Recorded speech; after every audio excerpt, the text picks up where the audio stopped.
everybody knows the rocket theme played by a kazoo.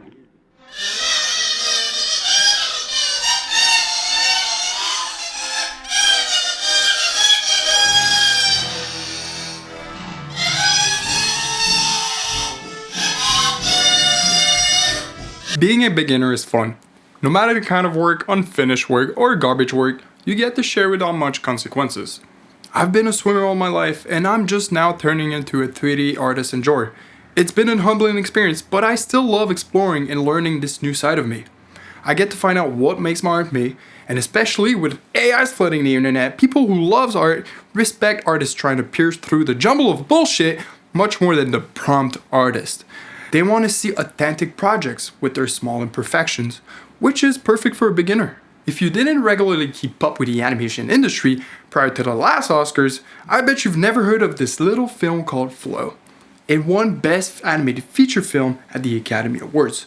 Compared to big dogs spending over $100 million over their movies, Flow presents a credit roll worth $4 million. That means a very small team worked on it. And if you've watched it, it clearly shows a lack of details that big dog productions wouldn't miss. Things like objects clipping into each other or grass being as stiff as a rock. Fun fact, Flow was mainly made in Blender, a free software, the same software I started using 9 months ago. So how did it win an Oscar? I made research, starting where anyone would, by interviewing a digital painter with 15 years of experience working at Pixar. What do you think is the main reason that Flow got to win an Oscar? In my opinion, and this is just my opinion on it, the reason that Flow won is because of the kind of people who vote at the Oscars. So a lot of the people who are at the Oscars, they're people who they love Hollywood. They started off as just this person in the middle of nowhere, and they wanted to be an actor or an actress. They wanted to be a filmmaker, whatever part of the job they wanted to do. They went to big Hollywood. They tried to make a big splash in the system. And so in some ways, I mean, there were these huge films that cost a tremendous amount of money to make. They're very collaborative, but at the same time, you're a part of a very small cog, and there's a lot of people who really love the idea of the independence of making these smaller films. I mean, people love making indie films, whether you're an actor or whether you're a filmmaker, and it's cool to work on these big films, but it's also really cool to do something that's more personal and more small. And so I feel that when they saw Flow, which number one was good, the story, it was like a little poem. It was very meditative, which is nice. While the graphics were not as maybe refined as a Pixar film or something like that, I know there was a team of people that worked on it, but it was done primarily by one person, or one person was much more in charge than you would be if you have a team of hundreds and hundreds of people. And so I think that the film felt very personal and sort of reflected the story of what a lot of people who go to Hollywood have themselves, or if not the story they have, the story that they see themselves having. So I think that they sort of saw a kindred spirit, this person who, a very small group of people made this little indie thing. That little indie thing was actually, tremendously good. And so they gave the vote because of that. That's it. To win an Oscar, I just have to keep my relatable and animist status and write a beautiful, creative story. I might be short on a few millions, but at least I have my computer, an RTX 3090, and a Blender for $399. Okay. Surely you also need a minimum of technical work to visually appeal to your audience. But how much work?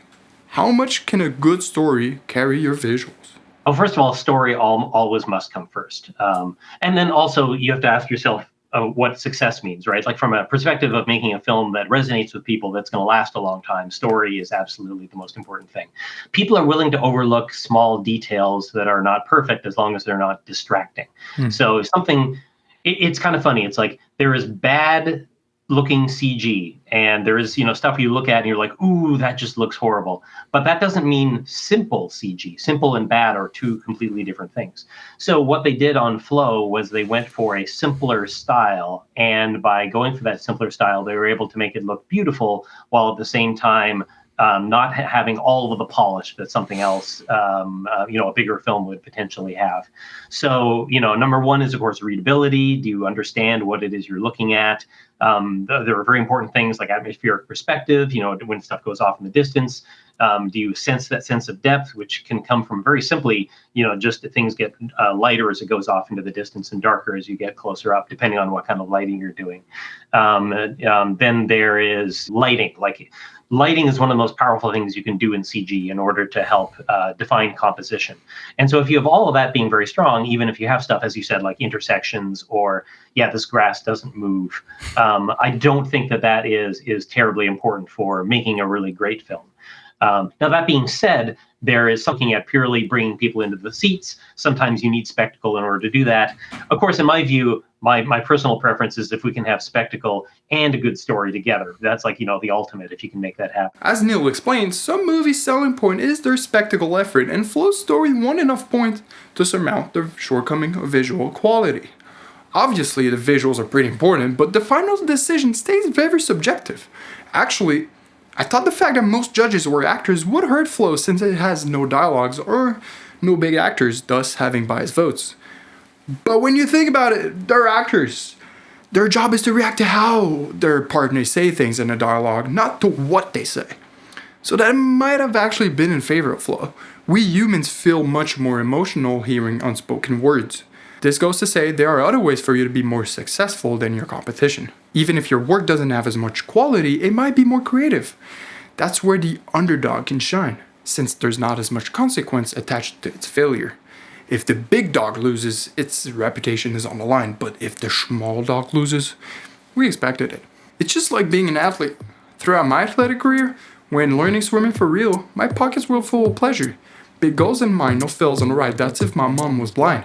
Big bros on the line, I felt alive, anxiety got the best of me, expectations, I got no patience, screw my traditions, wish I made changes, I got comfy, I started to bleed, the underdog chased after the ball, we keep failing, he keeps learning, he keeps working, we keep stressing, once you start performing, you can't drop the ball, they think you're not interested anymore.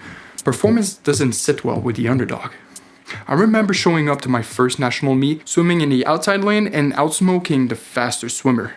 You see, in the swimming world, races are set up like pyramids. The faster swimmer in the middle and the slower swimmer, aka the underdogs, towards the outside.